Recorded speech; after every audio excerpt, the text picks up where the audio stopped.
Hey, everybody, welcome. And thank you for listening to this episode of Marriage Therapy Radio. My name is Zach Brittle.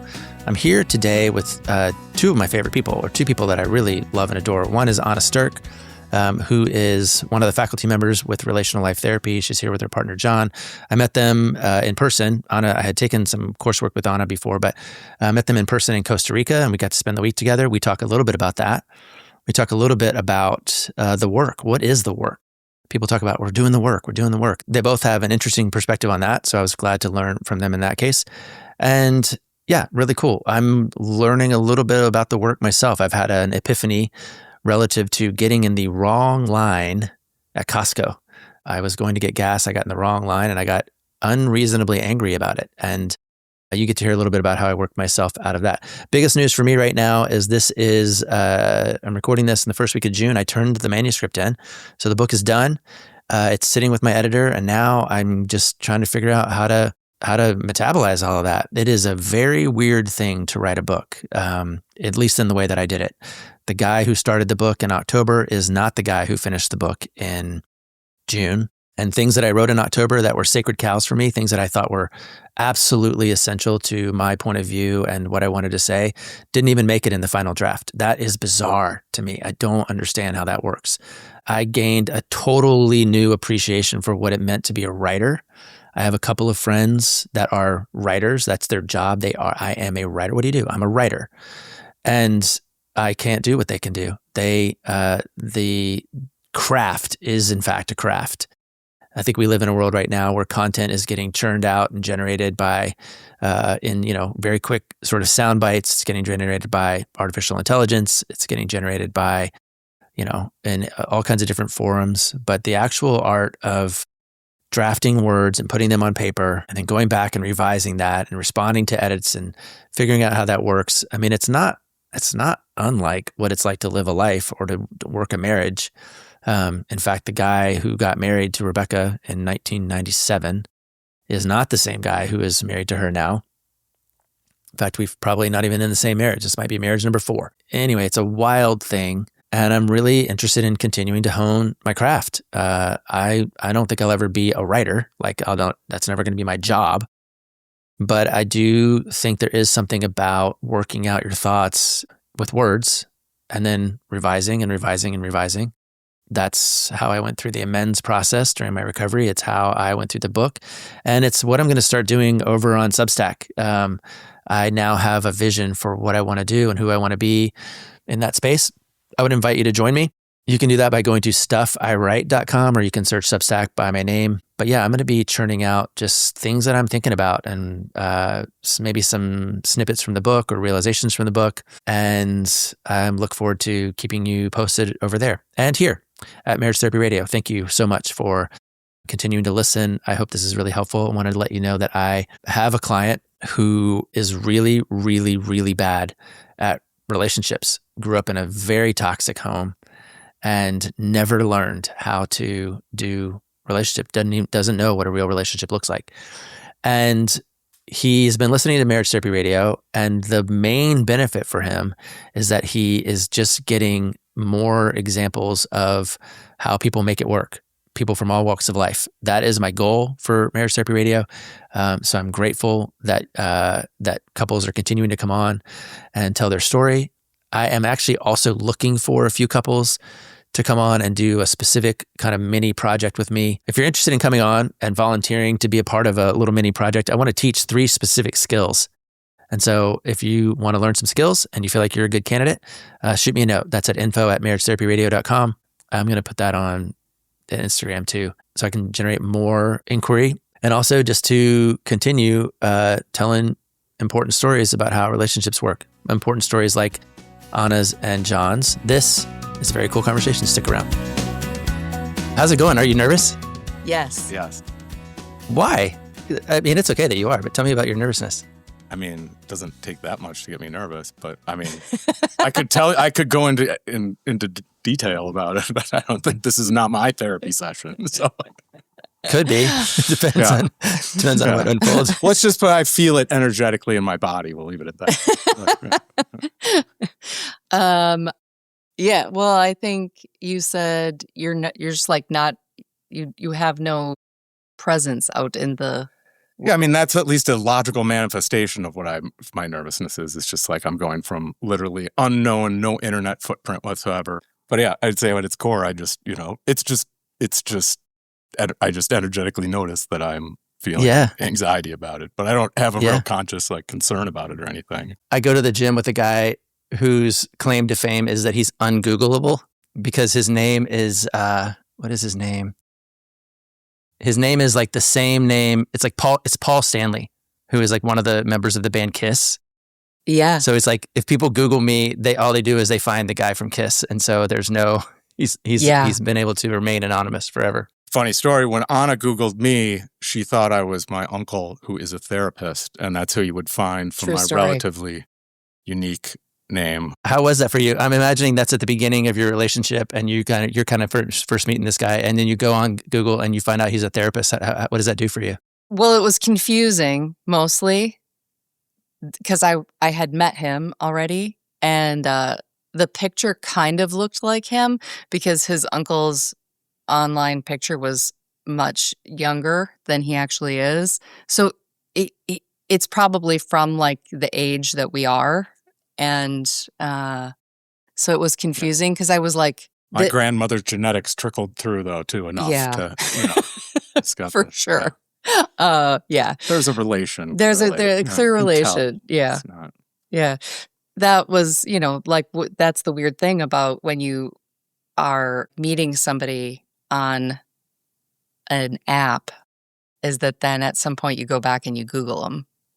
Mm-hmm. Or at least you did 7-8 years, because we don't actually have any idea what people do now. So probably comes with a dossier or something.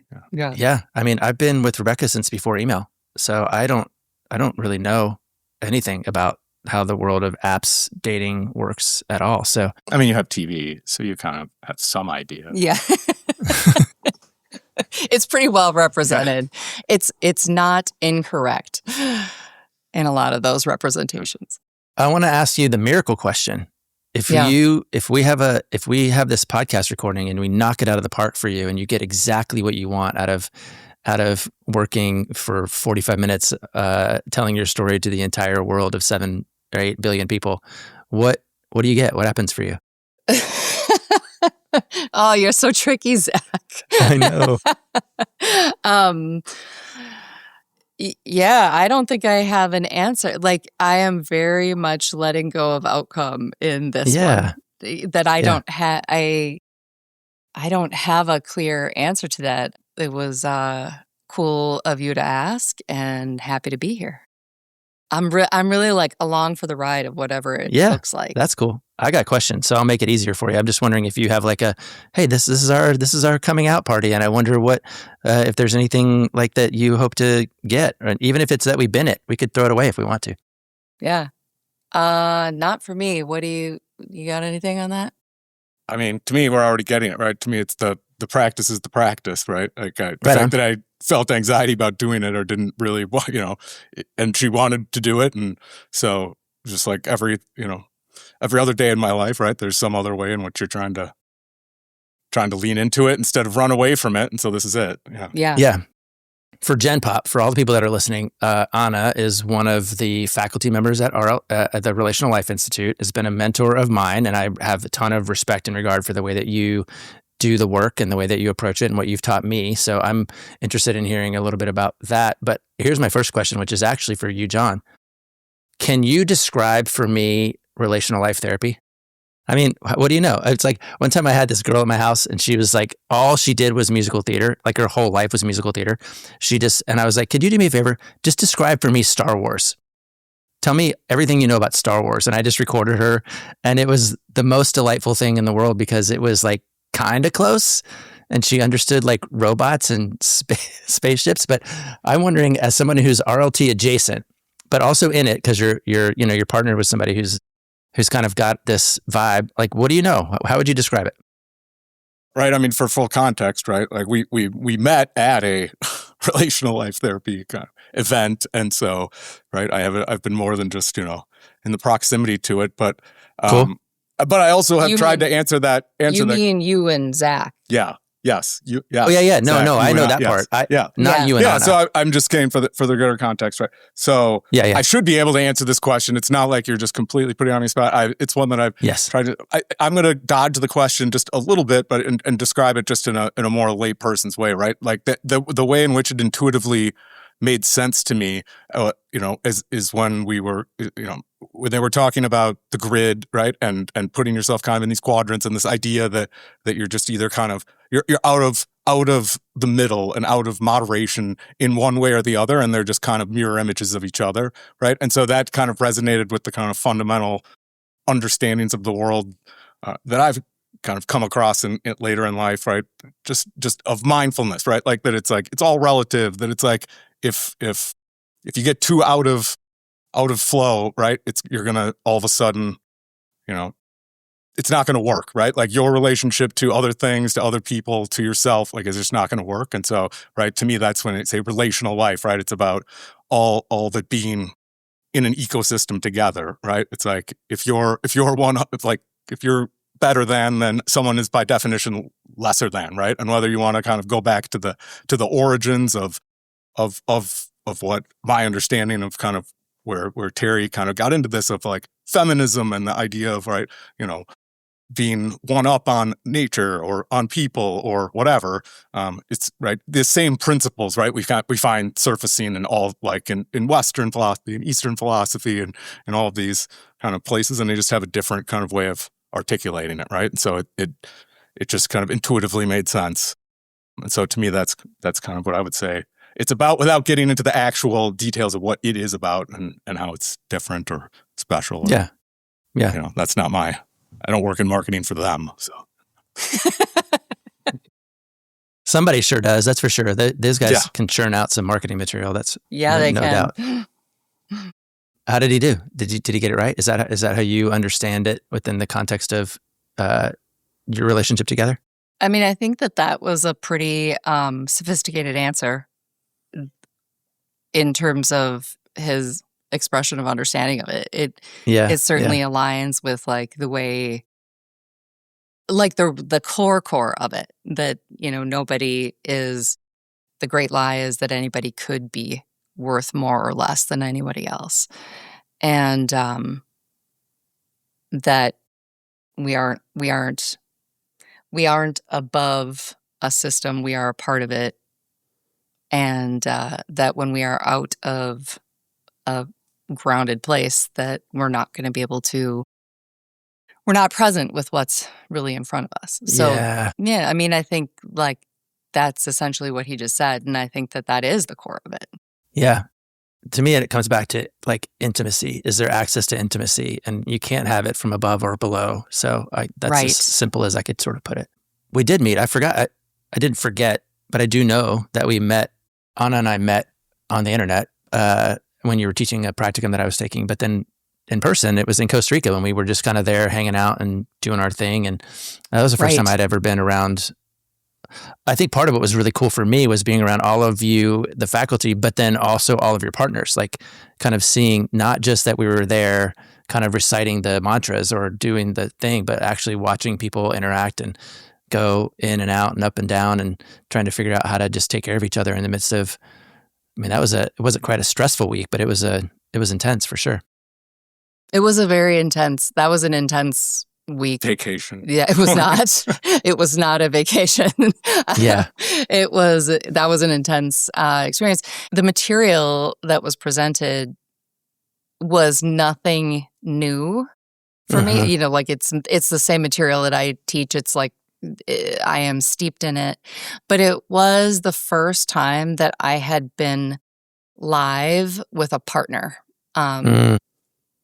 in that material, even though I have been an RLT practitioner, therapist for way longer than John and I have been partnered, and I was partnered before. It was the first time that I was really participating with my partner in How was the it different? material. How was that?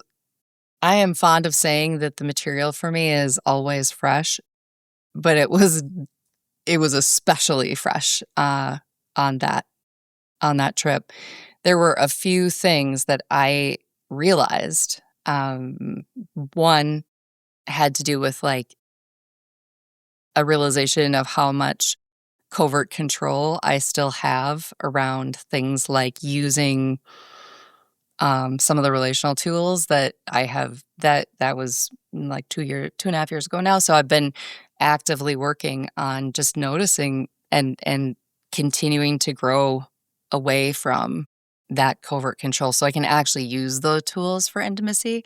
I mean, those were kind of the big realizations. One happened in the course of the teaching, and the other happened adjacent to the teaching in terms of my awareness of that. That's a story if you want to hear it. Of course I want to hear it. Yeah. I mean, if you're okay to tell it. Like, like no, everybody wants to hear it. I gotta go. Well, Zach, I like to tell Time's a up. long story. Well, I mean, particularly if you can tell it together, right? I mean, I have this pet theory that I think we all share, but just hearing you describe that is interesting to me. My pet theory is that the number one thing you can do is get your own house in order. Like, take care of your side of the street, find your center, find that center space, stay there, don't leave, and invite anybody that you can into that space with you, but you got to stay put. And I have a very specific story about why that works for Rebecca and I, but if there's more data out there that can help me prove my own theory because of something that you learned, I'm all about it. Yeah, you should tell us. I mean, I think the thing is like we are always moving in and out of it, though. It's like for me, the work of recovery, of relational recovery, is not never getting out of my grounded center, but it's being able to know when am I out of it and catch that sooner, direct it back sooner. Because I don't know about you, but I have not successfully been able to like get ahead of it and never have that happen. Never be ungrounded. I expect myself to experience that for the rest of my life. Yeah, I'm out ahead of it. I'm good. I've got it figured out. So that sounds like you, Zach. Yeah. Nailed it. Done and dusted. My new favorite story is how I got in the wrong line at Costco. I went to go get gas at Costco and I got in the wrong line, like, because everybody else was moving faster than that, whatever line I picked. And I immediately started screaming at whomever, like from your grounded center. I can't believe it. God damn it. I'm just like cursing at the guy who got out of the car without his wallet. And, I was sitting there going, holy cow, like, this is amazing. How do I manage to just get this furious this fast about something this dumb? So yeah, absolutely. All that to say, no, I have not actually gotten out in front of it. Anyway, but you were going to tell me a story. It's a relief to just think we don't have to, like that. Yeah, that's a big part of it for me. But the thing that happened was that we were there, and the kids were. We got a whole string of FaceTime call requests, and we were heading into like yoga in the jungle, like nighttime yoga in the jungle. Yeah. And, yeah. Like, our phone is ringing off the hook, and John says, the kids are calling. Do you want to get it? And so I answer it, and one of our kids is standing there with a fire extinguisher and goes, "Don't worry, Mom, I've got the fire extinguisher." And you're like, we're in the jungle. We don't know about the fire yet. Yeah. Right, exactly. And I'm like, what is happening? And so, like what's happening is not the issue. I go back in to yoga and John goes, "Is everything okay?" And I go, "Yeah, all good. Everything's fine." Yeah. Yeah. They got the fire extinguisher. Yeah, they got the fire extinguisher. And the like, on one hand, that was true. And it was like not of any use to talk about what was going on at that moment. We were like doing yoga. It's like nighttime. Yeah. We're winding down. And there wasn't anything we could do. But the next day, so we're going through the day, and we get to the afternoon, and that's when we had free time. And I realized, like, I've been stepping out to like deal with the situation because there was a real situation that had happened. Yeah. And so I'm like stepping out, I'm making arrangements, I'm like going, I'm on the phone, and every time he's like, everything okay? I'm like, yeah, good. Everything's Mm. great. Everything's Are you fine. lying? And well, what I realized is that I am using covert control. Yeah. I'm not lying. On one hand, it's true. Everything is fine. But on the other hand, I'm also not telling him. I have told him zero about what actually happened in that original phone call or what any of the other things have happened since. So we're walking down to the beach and I say, I realized that I've been using covert control and I'm not telling you what's going on. And part of that started off because I just didn't want to concern you with something that you don't need to deal with. But the other thing is that I'm realizing it's gone past that point now. And I'm not telling you because I don't want to deal with your reaction. I said, so just tell me, do you want to know? And he goes, no, thank you. Thank you for not telling me. And I'm like, okay, great. We'll just keep going like this then. And then we're walking down the beach and about 10 minutes later, he goes, okay, what happened? And so I tell him what happened. But John, what's happening Yeah. for you in that same, say, 12-hour window? Like what's your parallel experience of that moment? I honestly have no memory of it because I don't remember that. I remember what else we did and the weird ass evening that we had in Rec Room B of the halfway down the hill, Yeah. And the best people watching dancing? at those things other than Yes. it's sort of like the Minnesota State Fair. It's pretty much the best. All the different kind of people watching at that weekend was, I mean, you didn't even notice that there were literally primates hanging from the trees outside. You didn't need to be you didn't need to go up beyond the humans to find all of the crazy stuff going on, in a very revealing kind of way, right? And that was another interesting perspective. Is from being kind of the partner of staff, right? You can be as involved in you can be fully immersed in it, I'm a participant, or you can be I'm gonna skip this one, or I'm out, or actually I already know the answer, so I could probably cheat on this one, so you got all the benefit of it, but also could kind of watch all the different dynamics of being the partner along, or just kind of hanging out and talking to you kind of outside of the whole thing, because you're not I'm not ruining the experience that we've committed to taking a week of our lives off. We've already tainted it with work, so it's we may as it's a bonus at this point. So. Did you think about it at all though, in that between when the kids were calling and when I was so? I mean, I can't remember, but it's I'm sure I knew intuitively, something had burned or been destroyed. We were talking single $1,000s of issue, and it is what it is, right? It turned out that we had to replace a stove, which we already knew we had to replace, and it was just an impetus to doing it. It's just more kind of what will last are all the the 6 or 7 related good stories about it, I guess. So for sure. We could do a whole episode. So what do you know about that moment between, do you want me to tell you, no thanks, I'm good, to, okay, tell me what's going on? Do you remember this? I mean, I could imagine that I've been practicing yoga for 10 years or something. And for maybe the first 3 of them, right, it was a huge effort to not experience lots of things that, I would go into yoga and I'd be I swear I did not lock my car door. I'm going to, someone's going to come. I would probably the first 6 months, I'd half the time walk back to my car, double check. And before I, quickly realize this is a mental gymnastics that my brain is doing on me, but part of the practice is realize and letting it go. So it's the idea that I would know, hey, I don't want to know. And then I was almost certainly 10 minutes later, okay, we've done a few minutes of yoga, and I'm whatever, just tell me now. Now I'm in a place where I can handle this. But before that, it was we got to get here on time. Yoga's about to start. There's a bunch of phone calls. Why are the kids calling? Right. And so but that's something that happened for you in relation to your body. Is that what you're describing? In relationship to my own body, I settled into whatever space I was in, and then I said, okay, now I have time to, or now I have the bandwidth to hear the story.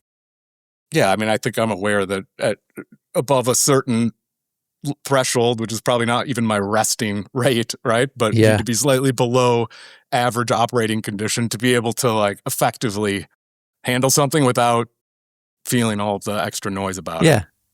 Right on. So then what? Anna, what's the denouement of your story? Well, that when I told him, he responded in a way that was like the best response I could have imagined. And what I took from that was like, I had so much. It started off that I didn't tell him the first, when we were going into yoga, because there's no point in telling him. And then, so it's kind of like a gift I'm giving him. I don't need to tell him this. I can just handle it. And then at some point it switches from that being a gift to being this covert control of, I don't want to deal with what it's going to be like. I'm afraid of how he's going to respond. And there was a real cost actually to me in that. And that when I actually told him and he responded in the way he did, which was truly like the best way I could have imagined, which was what he said was, I'm so proud of how the kids handled it, which was like the best response I could have imagined. And as I sat with that, I was like, the lesson of this is not just how easily covert control can slip back in for me, but that when it does, if I don't catch it, I rob myself of the reparative experience to not receive. I basically cut myself off from being able to receive a reparative experience. And the way he responded was really a reparative experience for me.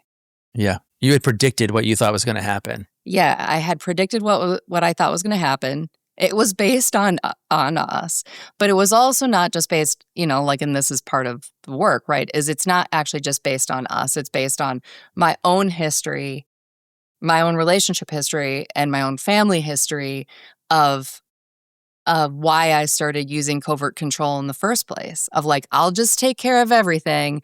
If everything's just managed, then nobody's upset. And if nobody's upset, then I'm okay. But that will go on. It's so easy for me to just go back into that. And part of it is that, I do get responses when I tell him something difficult that are hard for me still. But they're not hard in the way that they used to be hard. And they're certainly not of the magnitude of the kind of responses I've gotten historically in my life, not from him. Yeah. And it was a super useful learning for me to be like, wow, not only do I not get the response that I'm afraid of, but I get this repair that's not just about this one situation, but is actually about a whole series of things in my life. Now I have a totally different question that I want to ask about all this, because I think it's probably the question that my listeners are going to ask, but they don't know that they're going to ask it. You and me and people that we work with, we talk a lot about the work. Got to do the work. The work is the work. And and I've been working on covert control, and I've been doing the work and blah, blah, blah, blah, blah, blah, blah. And then one of the things I make up about John, and you can tell me if I'm wrong, is that you're not really doing the work. You're just kind of just doing life. You're just doing it. And can you have access to even just talking to you, you were like, yep, this makes sense to me. This is how people should treat each other. Yep, I get it. And then somehow you have access to the best possible answer to the question.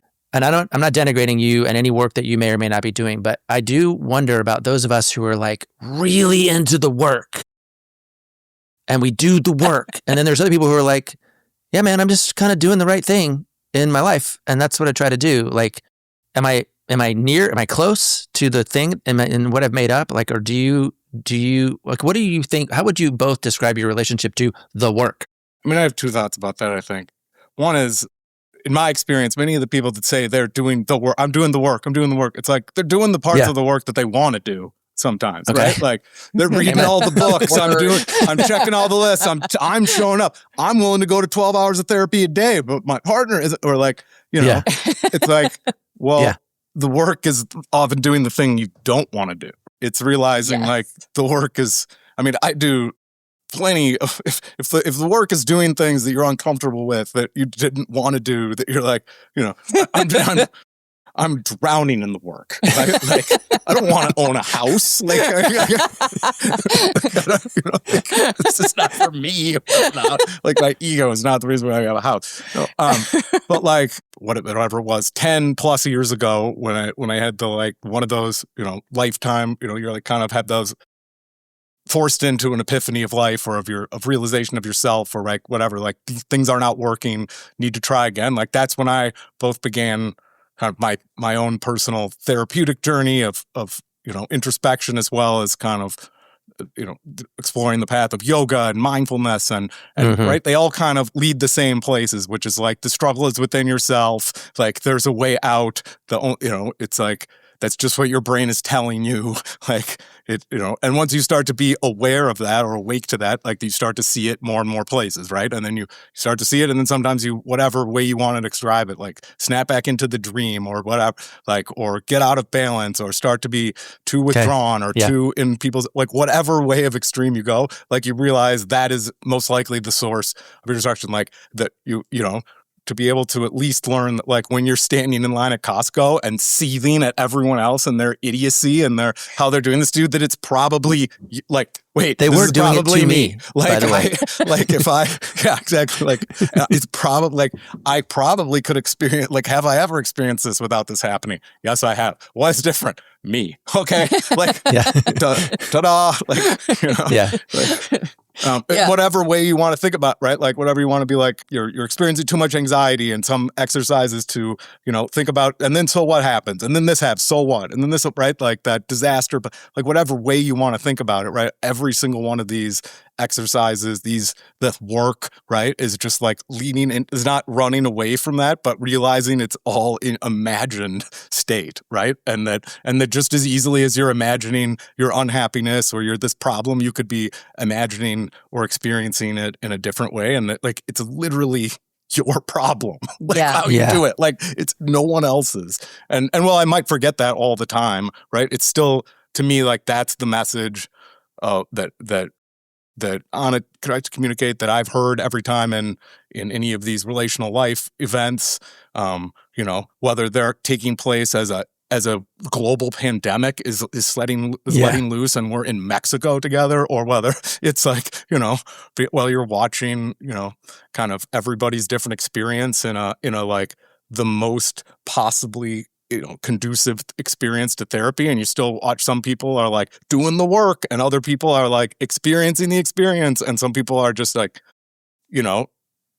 whatever. I think if I understand what you're saying, I think when I think about doing the work, it's over there.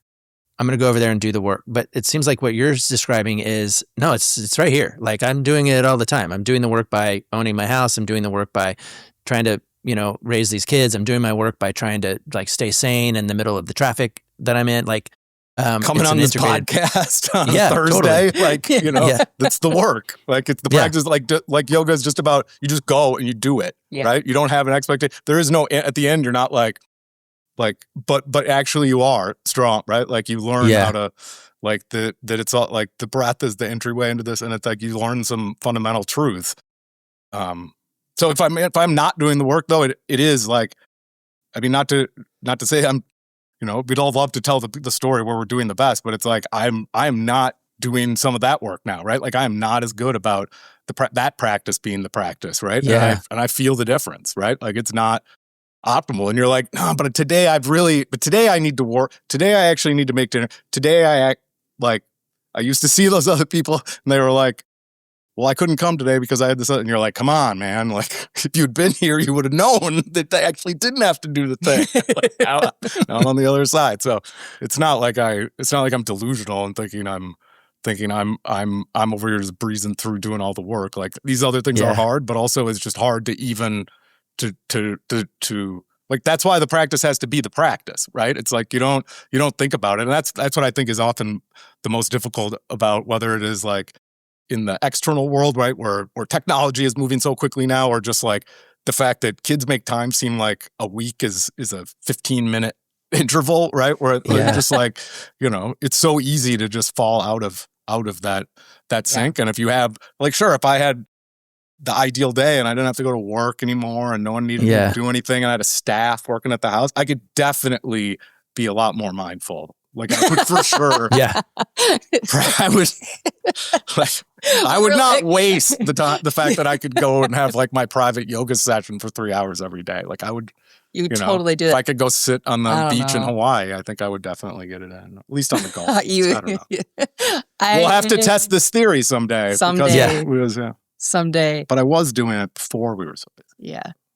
Well, what I was going to say is that I do think like that's actually one of the things that drew me to John was actually that he knew what the work was. He knew what his work was. And that so it's interesting because he wasn't so like I didn't have to convince him that there was work to do at all. And in fact, you didn't have to train him up. No, not at all. And people ask me that a lot because I do, as you know, I I reference our relationship a fair amount when I'm teaching and or doing therapy, frankly. And people ask me all the time, how long did it take to teach him to do that? And I'm like, I make a concerted effort to not teach him. That for me is a slippery slope. So I don't, we talk about it, but it's his understanding of it for himself that is part of what I find wildly attractive and still find, that's a big draw for me is that I don't have to tell him what the work is. That's his thing to figure out. And, on a good day, I trust that he will. On a bad day in disharmony, I'm like, why doesn't he remember that there's work, But that's, again, like, it's like being in line at Costco. What has changed? Yeah, maybe he's off, but also probably like on a good day, I'm going to be like, oh, he's just off today. And on a bad day, it's me making the story that he doesn't remember what the work is anymore. Interesting. I do want to hear you riff a little bit on this idea that you've been, say, working on covert control. Like when you work on covert control, what does that look like for you? It looks like growing in my awareness and mindfulness about what it looks like or sound like, what it looks like in action. But because it's covert control, it's a lot less, it's sneaky hard to catch. So it's more like, what does it sound like? What's the story in my head that perpetuates it?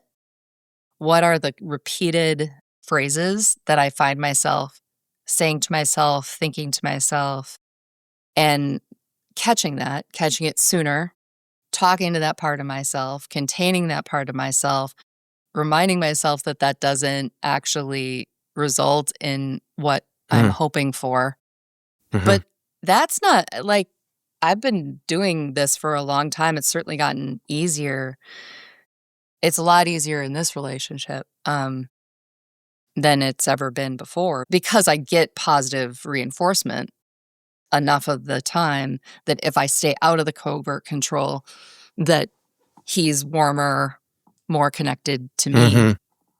But it's still like in a really intense moment, every bone in my body is telling me to fix the situation, to manage the situation, to take care of the situation, to step in before anybody's uncomfortable. Like that's still, it can still be a very intense feeling, but it's way easier to catch than it used to be and come back from. So there's hope. Always. Yeah. Yeah. I mean, I joined this gym about a year and a half ago. For the first time in my life, I'm lifting weights. I've always been a cardio guy, and now I'm like, God, I've got this gym routine. And I had my trainer, I don't know, this guy, he said, hey, you're looking fierce. You're looking like fit and something. And I was like, am I? Like, oh, I am. Like, because you don't notice sometimes when you're right, when it's changing. But then, like, I guess the evidence is in just like the people around you or whatever. But sometimes it's, you don't just go and you're like, oh, look, it takes a year and a half or it takes a year or whatever it takes, Absolutely. That's intriguing. The thing that I'm aware of as you're talking, and I think this is something that I'm aware of with Rebecca and I, and maybe it's something I try to sell to my clients, but I think you're describing, and tell me if this is your experience, is it's almost like, Anna, if you agree with yourself to show up like an adult, it will solicit John to show up like an adult. If you don't make that agreement with yourself and you show up like a covertly controlling, version of yourself, it solicits or invites him to show up in a way that's not quite his best. He might not take the bait, but it's almost like this idea that we can do it reciprocally, like that like kind of begets like. If you show up like an adult, then the adult is like more likely to show up. Sometimes for me, it's the way Rebecca answers the phone. If Rebecca answers the phone, it's like, hello or hi. I'm like, well, hi. Okay, let's do the positive thing. If she's like, hello, I'm like, here we go. I guess I got to be protective of whatever I did wrong earlier today, Right. I think that's what it sounds like. That's a little bit of what you're describing when you decide not to make up the story and predict its response. It solicits or allows this other thing to happen. Yeah, I would say that is that is absolutely what I believe and what I find to be true. And and to go to that question of what's hardest for me still is if I think that I'm showing up or I'm being intentional about showing up in my wise adult, and he's like, you're not in your wise adult. And I'm He's like, not giving you credit. fuck you. Yeah. Yeah. Like you have no idea what I've been doing. I've been doing so good. That is what, how are you not that is exactly how I am very likely to respond. Like, I've been doing all of my work. Why don't you see all the work I'm doing? Like, how can you not acknowledge that I'm making this shift? I brought this up the right way. I did I used all of my skills, and again, that's on a bad day. And it's, well, whose bad day? That's my bad day. That's my bad day, because what happens is whether I was or wasn't, if he meets me with, if he thwarts you, if he's like, you're not doing it, which again, stay out of my lane, dude, but like, whatever, that's not for me to say. If I respond with rationalization, justification, defensiveness, trying to convince him, because that's what is gonna, that's the other part of covert control, is actually then you're not seeing me, so now I'm gonna try and convince you, and moving into being right, that I was being good in the first place, we're screwed. But that's my bad day. I don't get to say whether he's having a bad day or not. I don't get to say whether he's doing his work or not, just like he doesn't actually get to say whether I'm doing it or not. So when he does do that thing, I have a choice about how I respond. I'd say I've gotten much better, but I still take the bait all the time. Yeah. Yeah, me too. So how do you get out? Like, how do the two of you get out of a situation like that? I'll let you handle that one. A good day is if one or the other of us could catch it. You're like, we don't know. In fact, we're about to get into it right now. No. We like, it's, like that's the work. That's our continued work. Yeah. Quote unquote work. That and will how does be our any individual get out of it, right? work. It's like eventually somebody snaps out of it enough and they're like, all right, like, let's fix this, right? And I think just by default, right? Like, there's only so far that it goes. It's not like, I mean, the realm of what like out of whack is like reasonable, right? It's like at our absolute worst. It's not like it's it's not pleasant. You don't want to live in that space, but it's not like things are spiraling out of control or it's like, it's just like, well, I guess we're not talking for a while here. Like, like an hour, the rest of that 2 hours, like mad at each other for a little while. Like, it's not, you figure it out. It's not like somebody starts packing and leaving. It's just like, all right, well, I guess we gotta fix this. Just like when you can't handle dealing with anything else, you're like, I'm not going to work on this work anymore. I'm never going to be able to get back to this. And it's like, eventually you're like, all right, another there day. It is. Yeah. I mean, I think that's that's what's true, is that it doesn't spiral. I mean, it's not like it never gets intense or bad. It's just that it doesn't really spiral out of control. We can come back. Yeah. This is what I did at Costco, in the line at Costco. Are you ready? Yeah. I was sitting there screaming at people, and I was alone. So I was just screaming at my windshield, basically. And I realized how disgusting I felt, and I felt gross, and I felt like whatever. So I literally dropped my chin into my chest like this. And I went, anybody else available? And I auditioned a few different people. I was like, what about introvert guy? Maybe he could just look on his phone and not care. Or what about whatever? And then I ended up picking silly song guy. And silly song guy was like, I can't believe I got in the wrong line at Costco. And why did that guy put his bumper sticker on crooked? And this guy doesn't have his wallet. And I wonder what his deal is. And she's kind of cute, but you're married, so that's not going to work. And I just like took back myself. Yeah. And I just said, and what's wild is I think I'm willing to call that work. I'm willing to call that the work. Sure. Like, absolutely. You snap out of it, right? Like, yeah. That get over yourself.